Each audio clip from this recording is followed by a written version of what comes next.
In 1945, the M4 Sherman tank should have disappeared. On paper, it had already lost. Its armor was thin. Its gun was outmatched. Its silhouette was tall, easy to spot, easy to hit. Against German Tigers and Panthers, the Sherman was inferior in almost every way that military history tends to celebrate. And when the war ended, the verdict seemed final. New tanks were already replacing it. Heavier, faster, more powerful. Designed for a future the Sherman was never meant to see. By every modern standard, the Sherman was obsolete the moment peace arrived. 2018, a World War II tank was still ready for war. Not preserved behind museum glass. Not repainted for parades or ceremonies. But maintained, fueled, crewed, and assigned to active military units. That tank was the M4 Sherman. By every modern measure of warfare, it should have vanished in 1945. Its armor was thin, its gun was modest, its tall silhouette made it easy to spot and easier to hit. Against the heavy tanks of World War II, the Sherman was outmatched in the ways military history usually remembers. Firepower, protection, intimidation. When the war ended, the verdict seemed obvious. New tanks replaced it almost immediately. Heavier tanks, faster tanks, tanks designed around thicker armor and larger guns. Tanks built to dominate future battlefields, not survive the past. The Sherman was written off as a temporary solution, a mass-produced compromise built for an emergency that no longer existed. Yet almost every tank that destroyed the Sherman in World War II disappeared long before it did. The German Tiger, the Panther, the Cromwell, even the Soviet T-34, often praised as the most successful tank of the war, quietly faded from frontline service as doctrines, technologies, and battlefields changed. The Sherman did not outgun them. It did not out-armor them. It did not outperform them in any single, decisive category. And yet, it outlived all of them. This is not a story about a tank that dominated combat. It is a story about a tank that refused to disappear. The Sherman was never designed to be exceptional. American engineers did not try to build the most advanced machine possible. They made a different choice, one that looked unimpressive on paper and uninspiring to historians obsessed with specifications. They designed a tank that could be built anywhere, repaired quickly, and kept running by ordinary mechanics under extreme conditions. That decision seemed conservative during the war. It looked outdated by the time peace arrived, and for decades, it was misunderstood. But over the next 70 years, that single design philosophy would carry the Sherman from World War II battlefields into conflicts its creators never imagined. From post-war scrapyards to Cold War front lines, from nations with vast industrial power to countries with almost none, the Sherman survived, not because it was the best tank ever built, but because it was the easiest to keep alive. And in war, survival is often more decisive than superiority. Sherman's survival makes no sense if you judge it the way wars are usually judged. History tends to focus on extremes. The thickest armor, the largest gun, the machine that looked unstoppable on paper. By those standards, the Sherman should never have mattered. German tanks were engineered to win duels. The Tiger and Panther were built around the idea that battlefield dominance came from superior firepower and protection. They were designed to destroy enemy armor before the enemy could respond. In isolation, that logic was sound. In controlled conditions, those tanks were terrifying. The Sherman was built for something entirely different. American engineers were not trying to design the most powerful tank on Earth. They were trying to solve a problem Germany and the Soviet Union faced far less acutely: how to fight a global war at industrial scale, across oceans, continents, climates, and supply chains measured in thousands of miles. The Sherman was not designed to be the best tank in a single fight. It was designed to be the tank that always showed up. That distinction matters more than it sounds. The United States expected to fight far from home. Every vehicle would need to be shipped across oceans, unloaded at ports, driven on foreign roads, repaired in muddy fields, and kept operational with limited tools and exhausted crews. A tank that failed too often, or required specialized parts, would not just be a battlefield liability, it would be a logistical disaster. So the Sherman was built around priorities that rarely appear in heroic narratives: Standardization, simplicity, reliability. Almost every Sherman shared the same core components, regardless of where it was built. Factories across the United States could produce parts interchangeably. A mechanic trained on one Sherman could service another without consulting manuals or waiting for unique replacements.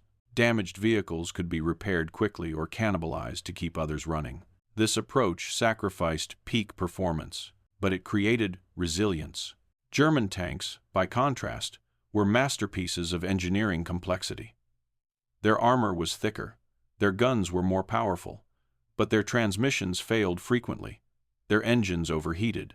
Repairs required specialized equipment that often did not exist near the front. When a Tiger broke down, it often stayed broken. When a Sherman broke down, it was usually back in service within hours. These differences did not always decide individual engagements, but they decided campaigns. A tank that dominates on paper but sits immobilized on a roadside does not control territory. A tank that reaches the battlefield, again and again, does. American planners understood this instinctively. They were willing to accept losses at the vehicle level in exchange for continuity at the system level. This is where the Sherman is often misunderstood. Critics point to its thin armor, its early ammunition storage problems, its vulnerability to catastrophic fires. All of these criticisms are valid. American tank crews knew these weaknesses better than anyone. They paid for them in blood, but the Sherman was never meant to be a knight in armor. It was meant to be a tool that could be replaced, a tool that could be repaired, a tool that could be improved incrementally instead of redesigned entirely. By 1945, that philosophy appeared obsolete. Heavier tanks were emerging. New doctrines emphasized armor on armor combat. The Sherman looked like a relic of an earlier, cruder phase of mechanized warfare. And that is where the mistake was made. Because obsolescence in design does not mean irrelevance in practice. The Sherman's simplicity made it flexible in ways more advanced designs could never match. It could accept new suspensions, new engines, new guns, and new roles without collapsing under its own complexity. It was forgiving. It tolerated improvisation. It allowed ordinary mechanics to experiment, modify, and adapt. In other words, the Sherman was not a finished product. It was a platform. That fact would not matter much in peacetime. But in the chaotic decades after World War II, when new nations fought for survival, when supply chains collapsed, and when modern weapons were scarce, it would matter more than armor thickness or gun caliber ever could. The Sherman was not built to win the future, but it was built to survive it. Survival, as the next wars would prove, has a way of turning obsolete machines into unexpected assets. World War II ended. The Sherman did not retire. It scattered.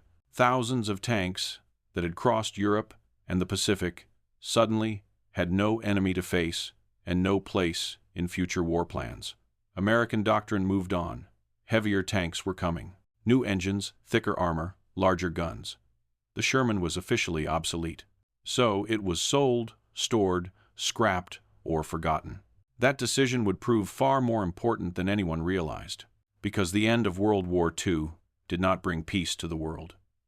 It brought fragmentation. New borders, new states, new conflicts fought by countries that lacked the industry, money, and political access required to build or buy modern armored forces. For those nations, the Sherman was not a relic. It was an opportunity. What made the Sherman valuable after 1945 was not what it could do, but what it allowed others to do with it. Unlike more advanced tanks, the Sherman did not demand a sophisticated ecosystem to survive. It did not require specialized factories, proprietary tools, or manufacturer support. It could be maintained with basic mechanical knowledge. Its systems were accessible. Its components were modular. Its tolerances were forgiving. This transformed the Sherman from a weapon into something more dangerous. A platform. A platform is not defined by its original specifications. It is defined by how easily it can be changed. The Sherman could accept new engines without redesigning the hull. It could carry different guns with manageable modifications. Its suspension could be upgraded without rewriting the entire vehicle. Its internal layout allowed crews and mechanics to work around limitations rather than be trapped by them. Most importantly, the Sherman allowed nations to operate armored forces without permission. No dependency on foreign contractors. No waiting for spare parts embargoed by politics. No requirement for doctrinal approval from major powers. If you had mechanics, tools, and time, you could keep a Sherman alive. This mattered because the postwar world was not kind to small or isolated states. Many could not buy modern tanks, even if they could afford them. Some were blocked by political restrictions. Others faced wars before their economies could recover. For these countries, the choice was not between old tanks and new tanks. It was between old tanks and no tanks at all. The Sherman filled that gap. It became the armored equivalent of an all-purpose machine, adaptable, imperfect, but available. A tank that could be rebuilt in workshops instead of factories. A tank that could be modified incrementally instead of replaced entirely. A tank that could evolve alongside its users rather than be discarded when doctrine changed. This is where the Sherman's postwar story truly begins. Not as a dominant battlefield weapon, not as a symbol of technological superiority, but as a solution to a problem that advanced tanks could not solve. How to maintain credible armored power when resources, allies, and time are limited. The nations that adopted the Sherman after 1945 did not misunderstand modern warfare. They understood it too well. They recognized that survival depended not on owning the best equipment, but on controlling equipment they could sustain under pressure. And the Sherman offered exactly that. In the next war, this theory would face its first real test. Not in a scrapyard or a training field, but against a modern enemy equipped with Soviet tanks designed to dominate post-war battlefields. The Sherman was about to return to combat. The Sherman's first post-war test did not happen in theory. It happened in panic. On June 25, 1950, North Korean forces crossed the 38th parallel behind columns of Soviet-built T-3, 4, 8, 5 tanks. These were not relics.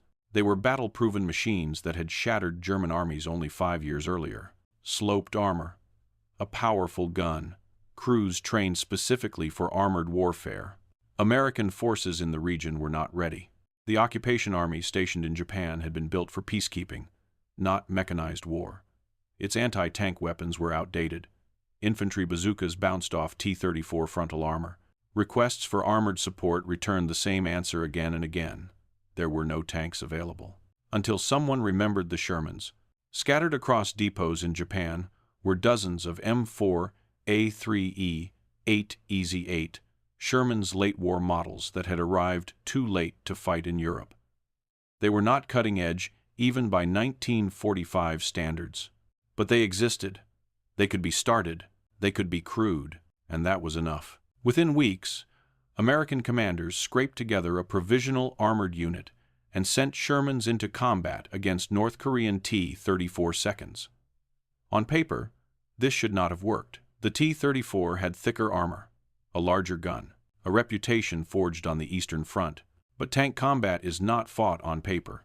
The Sherman did not win because it was superior. It won because its crews saw first and fired first. American Shermans benefited from better optics and superior fire control. Their gunners could acquire targets faster.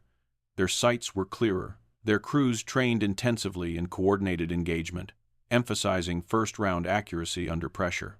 In tank warfare, that matters more than raw penetration numbers. The Sherman's 5-man crew layout gave it a subtle but decisive advantage. With a dedicated commander free from loading duties, American crews maintained better situational awareness. They identified threats sooner.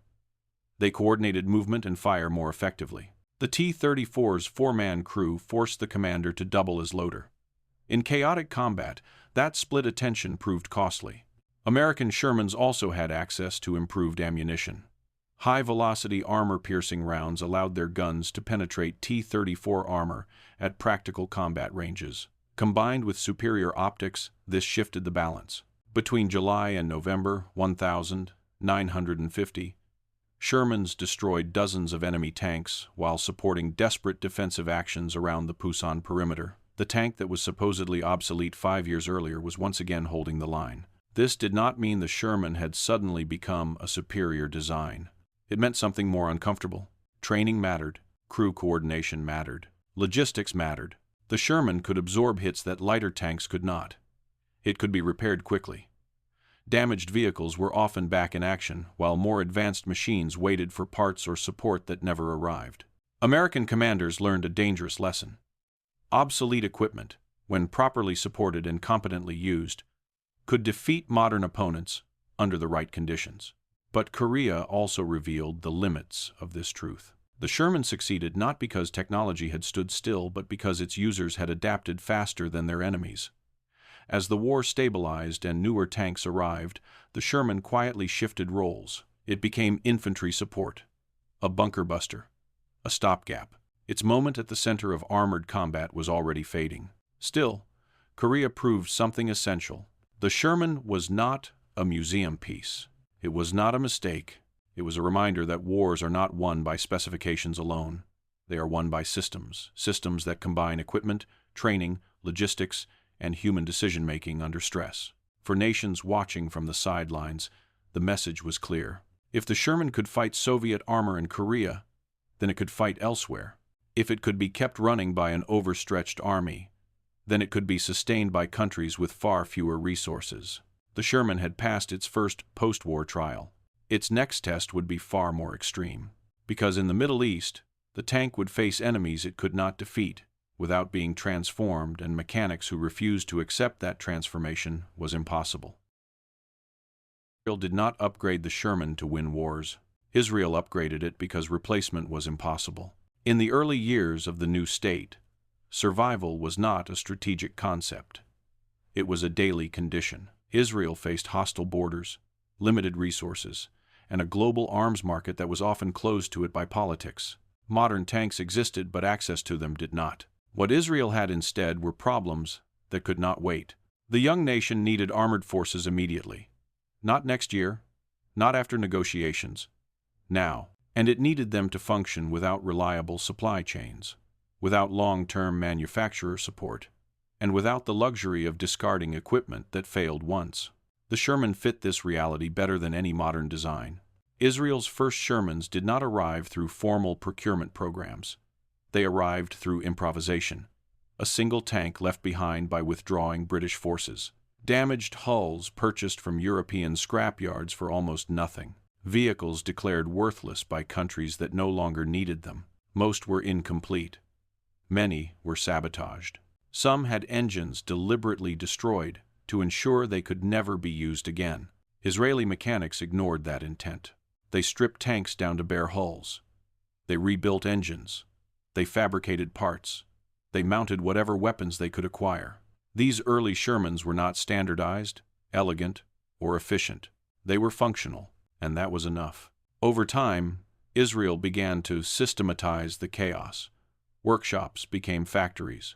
Improvisation became doctrine. Shermans became the backbone of Israel's armored forces, not because they were ideal, but because they could be made usable at scale. The problem was firepower.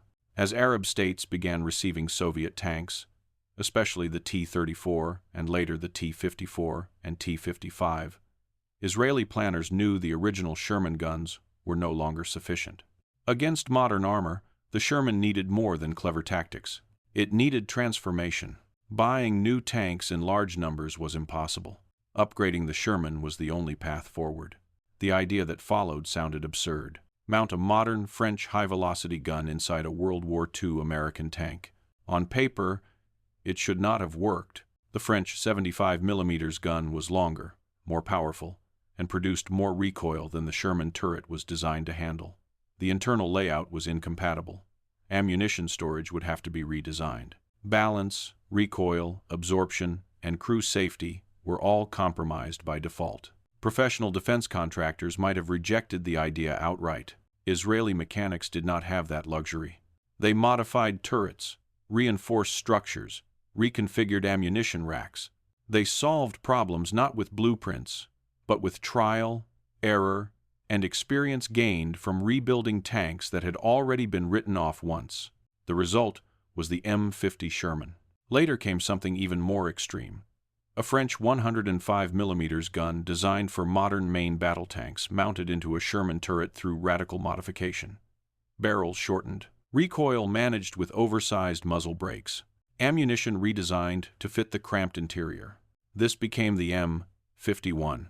By conventional standards, these tanks were hybrids that should never have existed. They violated assumptions about design limits and operational safety. They looked ungainly. Their profiles were distorted. Their silhouettes unfamiliar. But they worked. In 1967, when war returned at full scale, hundreds of these modified Shermans rolled into combat against Arab armies equipped with modern Soviet armor. On paper, the mismatch was obvious. T-54 seconds and T-55 seconds had thicker armor, more powerful guns, and represented a newer generation of armored warfare. What followed shocked outside observers. Israeli Shermans fought effectively across multiple fronts. Their upgraded guns could penetrate modern armor. Their crews were intimately familiar with every weakness and strength of their machines. Training emphasized coordination, speed, and decisive engagement. The Sherman was no longer fighting as it had in World War II. It had been reinvented. This was not a triumph of technology. It was a triumph of ownership. Israeli crews trusted their tanks because they understood them. They knew how far they could push them. They knew what would break and what could be fixed. Operated machines, assembled by people like themselves, not distant factories. In the chaos of fast-moving combat, that familiarity mattered. The Shermans helped break fortified positions, support infantry, and engage enemy armor that should have outclassed them. They were not invincible. Losses were real. But the tanks performed well enough to validate the entire philosophy behind their existence. And that philosophy carried a warning. What Israel had achieved was not infinitely repeatable. The Shermans worked because the enemy was surprised, because training was superior, because tactics exploited weaknesses in coordination and preparedness, because the tanks existed at all when alternatives did not. These were conditions, not guarantees. By upgrading the Sherman, Israel had bought time, not immunity. The modified Shermans represented the outer edge of what adaptability could accomplish. They showed how far an obsolete platform could be pushed when necessity overruled convention. But they also revealed a boundary approaching fast. A boundary defined not by engineering skill, but by changes in warfare itself. New weapons were coming. New doctrines were emerging. And the Sherman, no matter how ingenious its modifications, could not evolve forever. Israel had taken the Sherman as far as it could go. The next war would decide whether adaptability could still compensate for a changing battlefield or whether the age of improvised survival was finally over. In 1967, the Sherman had reached the peak of what adaptation could achieve. This was no longer a World War II tank fighting by accident. It was a machine deliberately reshaped for a very specific kind of war, fast, decisive, and unforgiving. When conflict erupted in June, Israel faced a strategic reality that allowed no margin for error. Surrounded on multiple fronts, outnumbered in armor, and aware that prolonged fighting favored its enemies, Israel needed speed above all else. Victory had to be achieved before attrition could take hold. The modified Sherman fit that requirement perfectly. By this point, Israeli crews were not merely operating their tanks, they understood them intimately. These machines had been rebuilt, rearmed, and refined in local workshops. Every limitation was known. Every workaround had been tested. Crews trained not to fight despite their equipment, but with full awareness of it. The Six-Day War rewarded exactly that mindset. Arab armies possessed large numbers of modern Soviet tanks. On paper, they held the advantage in armor thickness, gun caliber, and technical generation. But war does not begin on paper. It begins with confusion, miscommunication, and pressure. Israeli doctrine emphasized speed, coordination, and initiative. Tank units moved aggressively, exploiting gaps before opponents could reorganize. Commanders decentralized decision-making, allowing crews to react faster than rigid hierarchies permitted. In this environment, the Sherman's perceived weaknesses mattered less than expected. Its upgraded guns were sufficient. Its reliability was exceptional. Its crews were trained to act, not wait. At key engagements, Modified Shermans supported rapid breakthroughs, destroyed enemy armor in prepared positions, and assisted infantry assaults that relied on momentum rather than prolonged firepower exchanges. The tanks were used where they made sense, not as indestructible spearheads, but as tools integrated into a larger operational system. This distinction is critical. The Sherman did not win because it was better than the tanks it faced. It won because it was used correctly. Israeli commanders did not attempt to fight symmetrical battles. They avoided static engagements where armor thickness and gun range would dominate. They attacked from multiple directions, exploited surprise, and forced opponents to react under time pressure. In such conditions, even modern tanks become vulnerable. The Six-Day War demonstrated the final, most successful expression of the Sherman's post-war philosophy: adaptability combined with superior decision-making. It was the moment when experience, preparation, and system-level thinking aligned perfectly with circumstance. But it was also the moment when the limits became visible. Victory in 1967 was not purely technological. It was contextual. Arab forces were caught off guard. Coordination between units was weak. Air power neutralized key threats early, reducing pressure on armored formations. These were advantages that could not be assumed in the future. Some Israeli officers recognized this immediately. They understood that the Sherman had succeeded not because it could defeat any opponent, but because it had faced an opponent unprepared for the kind of war being fought.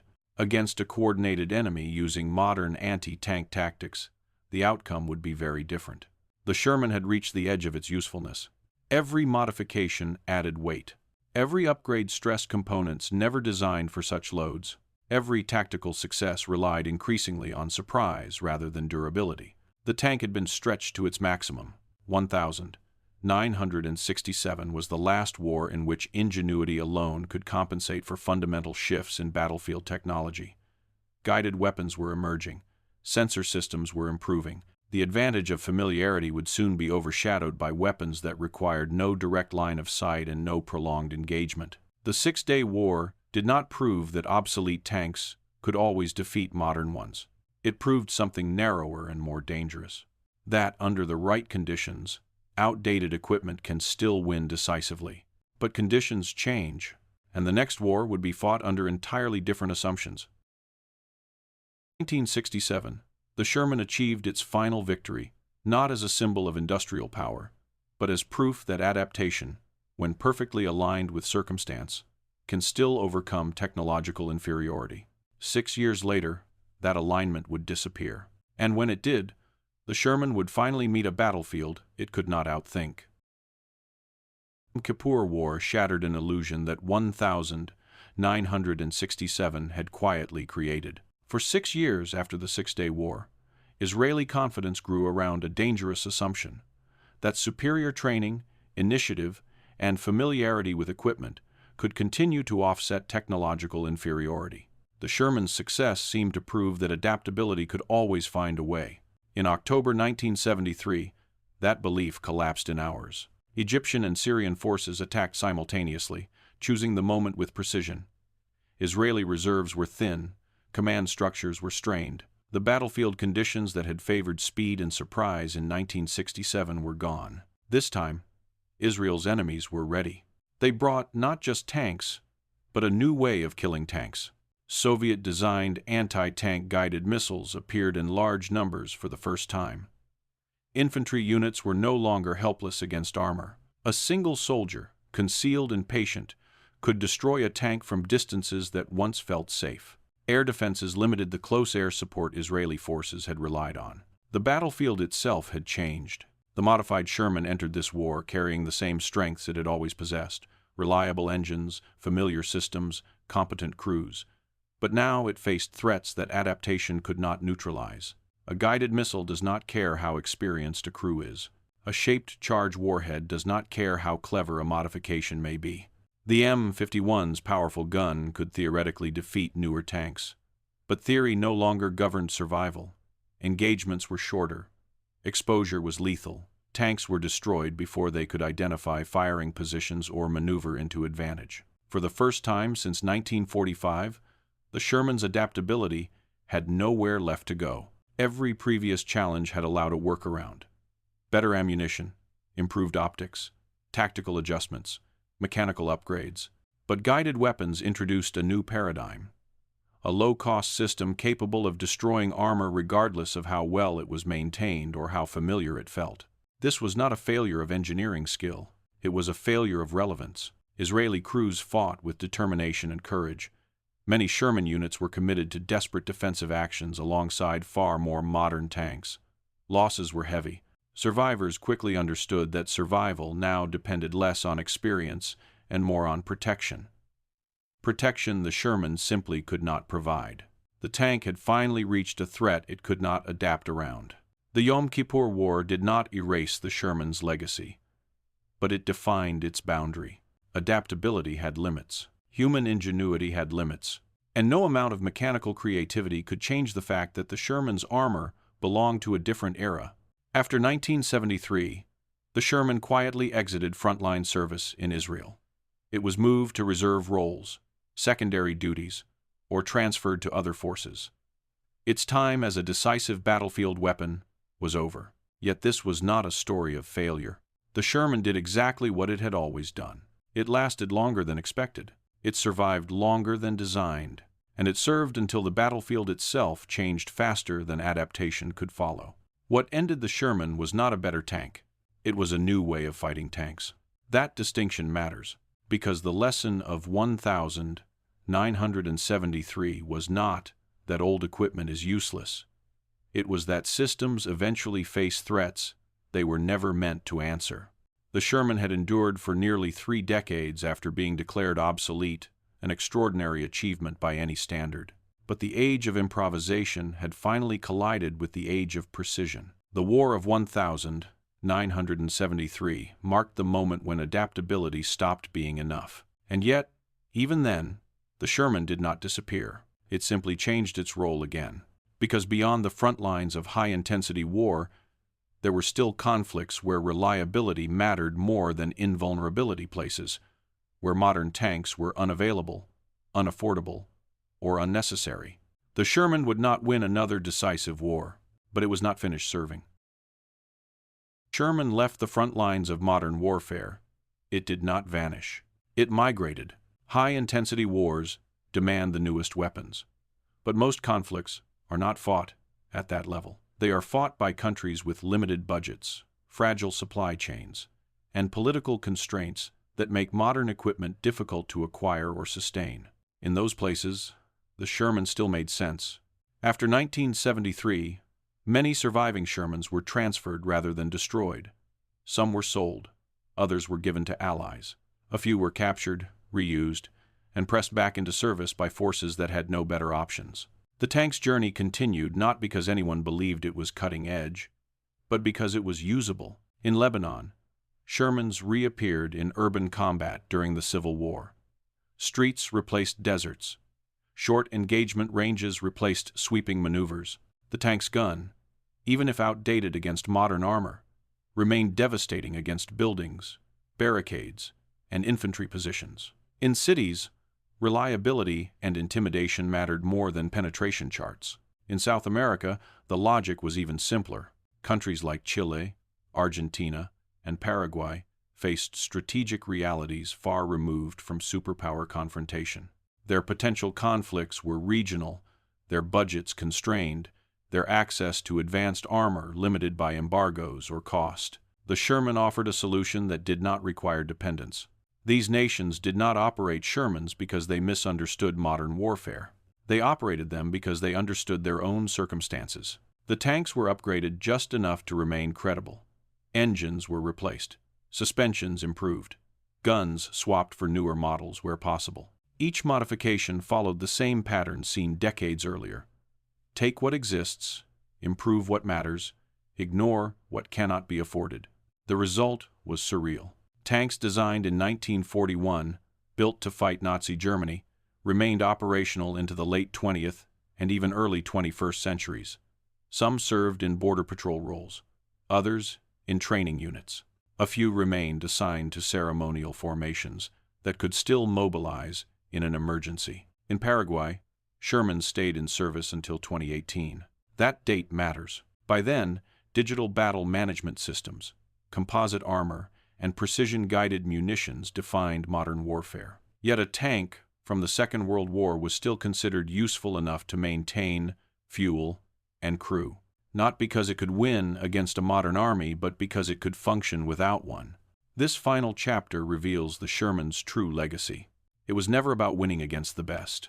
It was about existing where the best could not. The Sherman did not depend on fragile supply chains or proprietary technology. It did not require specialized technicians flown in from abroad. It could be kept alive by mechanics trained through experience rather than manuals. In a world where access to modern weapons is uneven, that matters. The Sherman became a reminder that military power is not defined solely by capability, but by sustainability. A weapon that can be kept running is often more valuable than one that cannot be replaced or repaired when circumstances collapse. Long after it stopped fighting the wars it was designed for, the Sherman continued to serve the wars that reality demanded. And that is why it refused to disappear.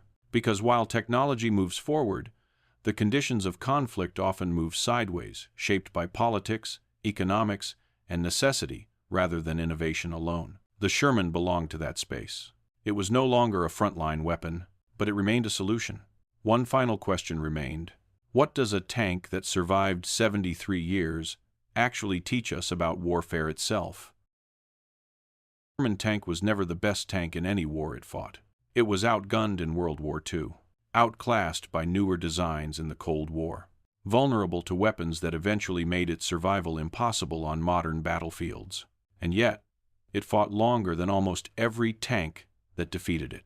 That contradiction exposes a mistake we make when we talk about war. We ask the wrong question. We ask which weapon is stronger, which tank has thicker armor, which system dominates on paper. But history does not reward paper. The Sherman did not survive for 73 years because it was superior. It survived because it was usable, because it could be repaired without permission, because it could be modified without redesigning an entire system, because ordinary mechanics, working in ordinary conditions, could keep it alive when extraordinary machines failed. The tanks that outperformed the Sherman in combat were often too complex to endure beyond the wars they were designed for. They demanded precision supply chains, specialized training, and industrial ecosystems that collapsed once the conflict ended. The Sherman demanded none of that. It accepted being ordinary. That acceptance made it adaptable. Adaptability made it persistent. Persistence made it influential, far beyond its original purpose. The lesson of the Sherman is uncomfortable, especially in an age obsessed with technological superiority. Wars are not won by perfect machines. They are won by systems that survive stress, scarcity, and human error. The Sherman was not a triumph of innovation. It was a triumph of restraint. American engineers chose not to chase perfection. They chose reliability. They chose standardization. They chose something that could be built fast, fixed easily, and understood by people who were not experts. That choice looked unimpressive in 1942. It looked outdated in 1945. And it looked irrelevant to many historians afterward, until the tank kept reappearing. In Korea, in the Middle East, in South America, in service, until 2018. The Sherman did not outlive its enemies by accident. It outlived them because it was designed for a reality that never disappeared. War fought under constraints, by imperfect systems, operated by people who must adapt faster than technology evolves. The most dangerous belief in warfare is not that old weapons are useless. It is the belief that superiority alone guarantees survival. The Sherman proved otherwise. And as long as wars are fought by humans rather than theories, that lesson will remain relevant long after the last Sherman has finally stopped running.